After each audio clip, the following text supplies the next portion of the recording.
fór í eggju og Ómur Laugavöllum. Þær breytingar í síðasta holu eru þau að Hugur frá Ketilsstöðum hækkar skeiðeinkunn úr 5 í 6.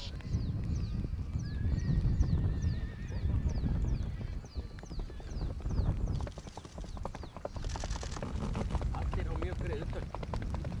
Skeið, 7 stöð.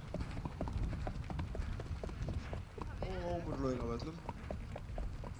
Undan Rökkva Hárlaugstöðum, hann hefur lotið 8-5 tölt, 7 brokk, 6 skeið.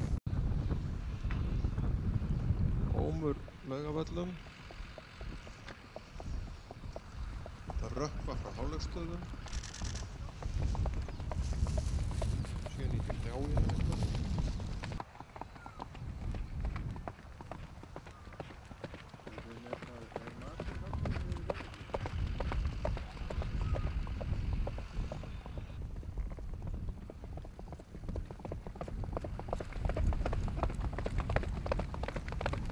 Ómur Laugavöllum.